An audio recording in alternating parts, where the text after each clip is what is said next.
The annual medical examination at Northgate Federal Penitentiary began under the same rigid protocol it had followed for decades.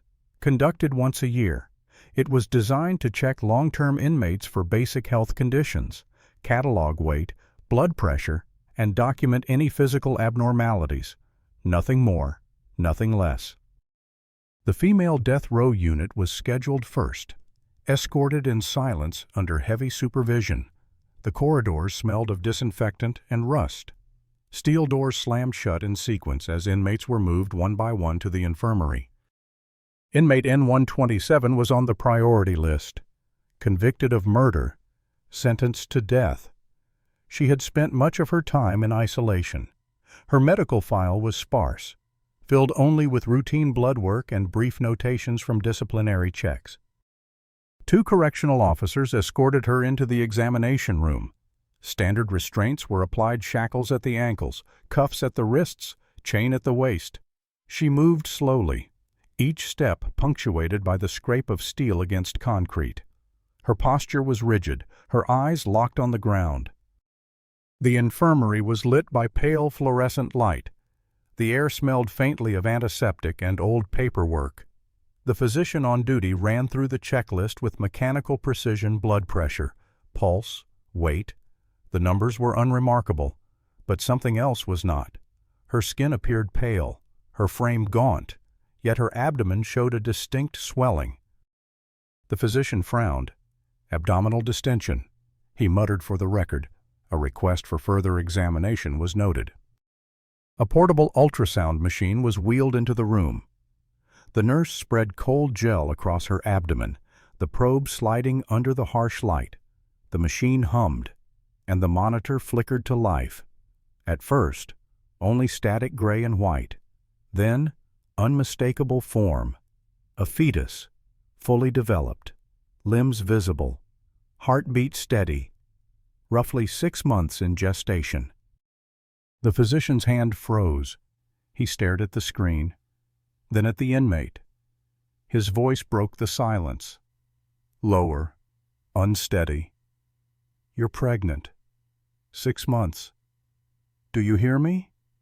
You're carrying a child. The nurse dropped her pen. It rolled across the counter, hitting the floor with a sharp clatter that echoed in the small room. The inmate shifted slightly, restraints rattling against the exam table. Her lips trembled, but she remained silent. Her shoulders shook faintly, a tremor she could not hide. After a long pause, she whispered, "Please, finish quickly. I need to go back to my room." The physician exchanged a glance with the nurse, brief, restrained, heavy with disbelief. He cleared his throat, forced his hand to move, and wrote into the chart with deliberate pressure, "Positive pregnancy. Estimated 6 months." He picked up the wall phone and dialed the emergency extension. His report was clipped. Mechanical death row inmate. 6 months pregnant. Immediate escalation required. The chain of command reacted instantly. Radios crackled across the compound. Orders were barked into handheld units. Steel doors clanged shut as officers moved with sudden urgency. The wing holding female death row was locked down within minutes. The nurse gathered the equipment with trembling hands. The physician logged the result, signed, and sealed the report in a marked envelope. No further words were spoken in the room. The inmate was escorted back to her cell, still shackled, her condition noted as stable. She kept her head low, her breathing shallow, saying nothing more. Meanwhile, the report traveled upward, first to the warden's office, then to the regional director's desk, then to the federal chain. Each level repeated the same line in growing disbelief. A female death row inmate. 6 months pregnant. By late morning, the administrative wing was in controlled chaos. Phones rang without pause. Doors slammed. Senior officers clustered in tents, whispered conversations. Correctional staff exchanged hurried glances, speaking in clipped tones, as if volume alone might let secrets escape the walls. By noon, the news had spread beyond the prison itself. The words carried through the ranks like a contagion guards at the outer gates. officers in the control towers, clerks in the archive rooms. The impossible was now fact. A condemned woman, kept in a maximum security facility under isolation, was carrying life inside her. The shock was total. The system, built on absolute control, had been breached in a way no one could explain. The discovery would not remain confined to the infirmary. It was already a case file, already evidence, already a scandal large enough to rattle the federal system. And for inmate N127, the silence she had kept until now had become the most dangerous secret inside the prison walls. Her name was Sarah Mitchell, 26 years old. She had once been an ordinary young woman, working at a small shop in the suburbs, but her private life was consumed by a volatile, obsessive relationship. When she discovered her boyfriend's infidelity, jealousy turned into something uncontrollable. One night, the argument between them escalated into tragedy. Neighbors reported shouting, crashing furniture, and then sudden silence. When police arrived, they found the victim slumped in a chair, stabbed repeatedly, the floor saturated with blood. Sarah sat nearby, her clothes stained, the knife lying at her feet. The trial moved quickly. Prosecutors presented overwhelming evidence, multiple fatal wounds, signs of defensive struggle. A blade sharpened earlier that day. The defense argued psychological instability and loss of control, but the jury was not convinced. Sarah Mitchell was convicted of first-degree murder and sentenced to death by lethal injection. The sentence, however, was not yet carried out.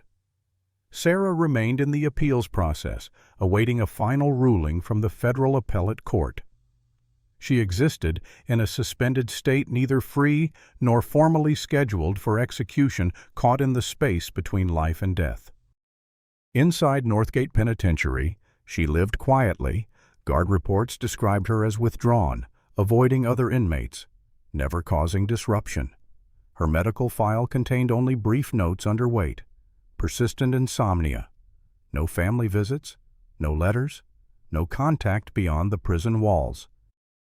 To the system, Sarah Mitchell was just another young death row inmate, waiting on the outcome of her final appeal. But with the discovery of a 6-month pregnancy inside a maximum security cell, her case file abruptly shifted from routine record to the center of a federal scandal. The discovery was reported up the chain within hours. By the next morning, a federal inspection team arrived at Northgate. Their mandate was clear: identify how a woman on death row, under maximum security, could be 6 months pregnant. Sarah Mitchell was escorted to an interrogation room on the lower administrative wing. The room was bare metal table bolted to the floor. 2 chairs, a fixed camera in the corner, and fluorescent light that hummed faintly overhead. She was shackled at the wrists and ankles, seated opposite a senior inspector from the Office of Internal Oversight. The inspector opened the file and spoke with the formality of protocol. Sarah Mitchell, age 26, death row inmate, pregnant, approximately 6 months. We need you to explain how this occurred. For a moment, Sarah said nothing. Her eyes stayed fixed on the table, her breathing quick, shallow. The inspector repeated the question, slower, pressing each word. You are on death row. You have been in isolation. There is no possibility of contact. So tell us who is responsible. Sarah's shoulders shook. She pressed her lips tightly, then whispered, I can't. The inspector leaned forward. You can, and you will. Was it a staff member? Was it another inmate? Names? Mitchell, we need names. Her hands trembled against the restraints. Her voice rose suddenly, jagged and strained. Stop, please just stop. The nurse present noted her pulse climbing, face flushed, signs of panic. She gripped the table, eyes darting between the inspector and the guards, then gasped for air. The restraints rattled as she tried to pull free, shouting incoherently before collapsing back in the chair. The session ended abruptly. Medical staff were called in. Sarah was unresponsive for several seconds. then regained consciousness only to curl into herself, shaking violently. She refused to speak further. The inspector closed the file without comment. Official record of the session interrogation suspended due to inmate's unstable condition. Subject non-cooperative. Sarah was returned to her cell under guard. Orders were given to allow her time to stabilize before any further attempt to question her. By evening, the unanswered questions remained: how a condemned prisoner became pregnant and why she refused to say a single word about it. In her cell, Sarah lay still, eyes fixed on the concrete ceiling. After the interrogation, her mind circled back to memories she had kept buried. Northgate was never a place of reform. It was a machine built to grind. Prisoners were treated as tools, not human beings. By day, they were forced into hard labor in the brick shop and storage warehouses, always under the weight of batons and shouted orders. A moment's hesitation, a lifted head, even a word exchanged punished with beatings. By night, the terror was worse. Guards chose whoever they wanted. Young inmates, especially women, were pulled from their cells and pushed down silent corridors. The cameras in those hallways were always malfunctioning, or the recordings simply never resurfaced. By morning, some returned bruised and broken. Others never came back. Sarah knew this cycle intimately. 3 night shift officers called for her often. No explanations, no paperwork. They reduced her to an object, humiliating her, breaking her body and her mind. The sound of keys turning, boots on the concrete, the stench of sweat and alcohol, the low rasp of laughter, these details never left her. Once, she resisted. The punishment was immediate: 7 days in solitary. No water except what dripped from rusted pipes. No light. Before the steel door slammed shut, one of them leaned in and whispered through the slot, "If you ever open your mouth, your family out there dies before you do." From that moment on, she stayed silent. Silence was survival. The pregnancy in her body was not part of their design. Normally, they used condoms not out of protection for her, but as a shield for themselves, a way to indulge without consequence. But one night, drunk and reckless, one of them didn't. She remembered the glassy eyes, the reek of whiskey, the hand clamped on her throat. That night was different, and one time was enough. 6 months later, the fetus had become undeniable proof, a truth Sarah could not utter, because to speak it aloud meant death not only for her, but for the family waiting unknowingly beyond these walls. In the dark of her cell, Sarah clutched her abdomen, trembling. The memories would not leave her, and silence remained her only weapon, her only fragile hope that, at least for now, those outside still lived.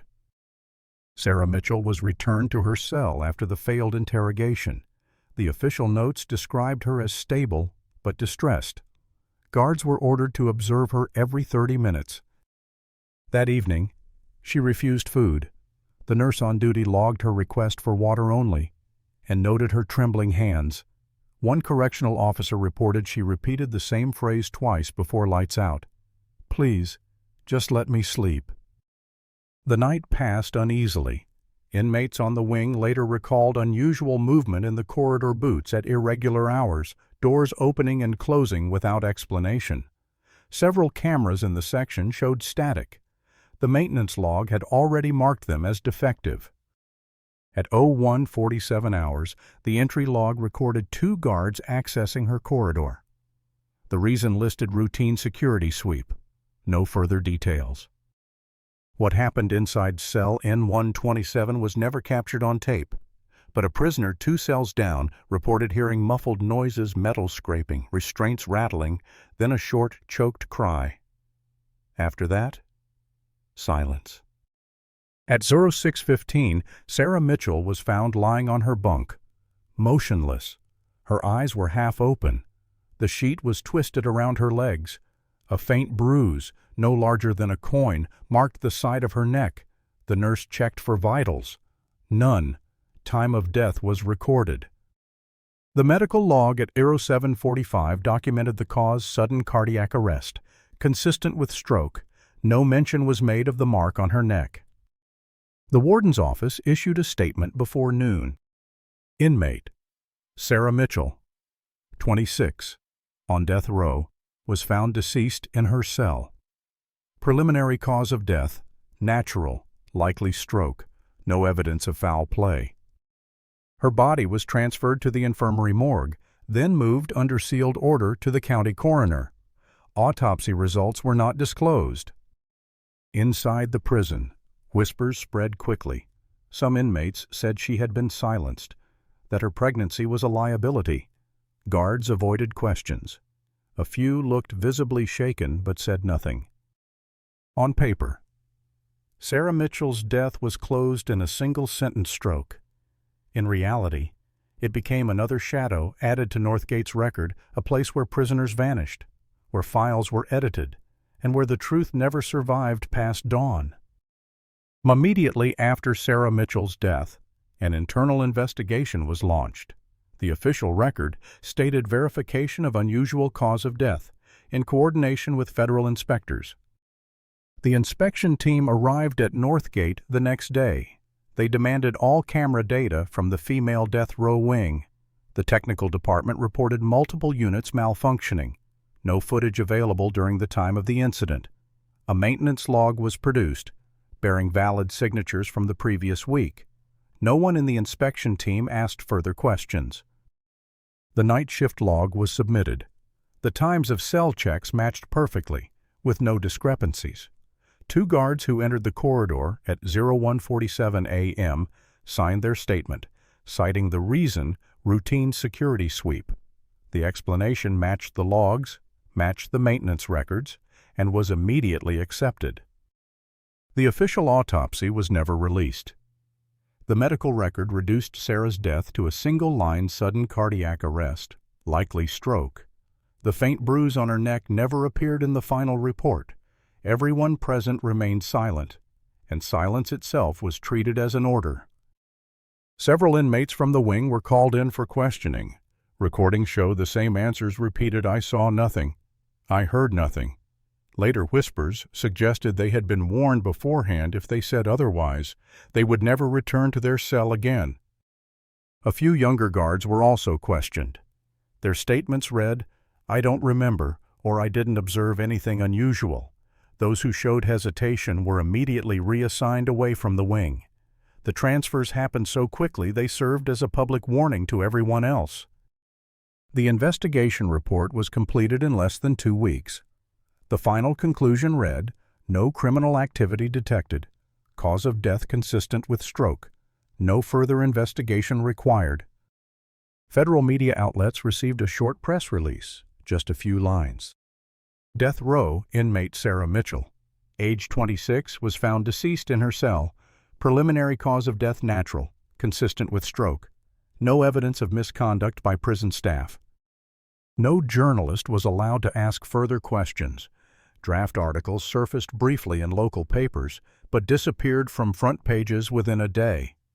Requests to release records under the Freedom of Information Act were denied under the clause of security and internal confidentiality. Inside the prison, everything closed in silence.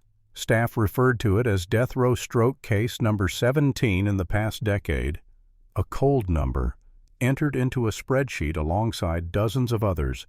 No one asked more, no one wanted to.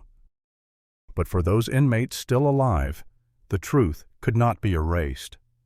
They all knew Sarah Mitchell had not died of a stroke. She had been silenced.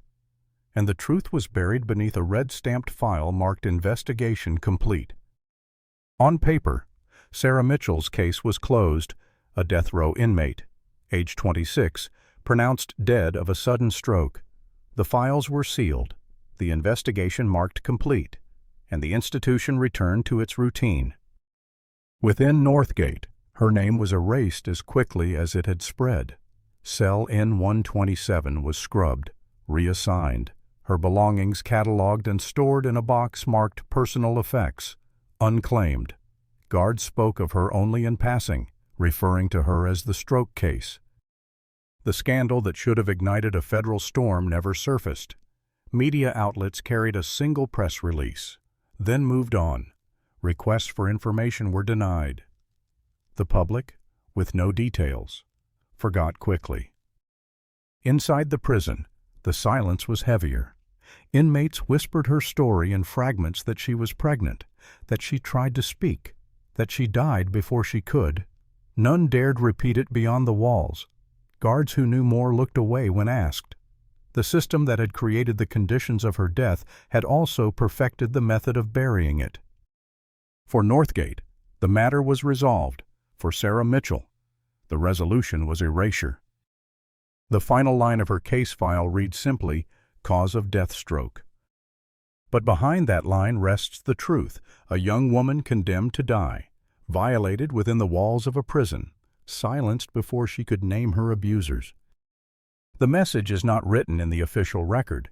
It lingers only in the margins, in the whispers of those who remain in a place where power is unchecked, justice is bought, and silence is enforced. The truth does not survive.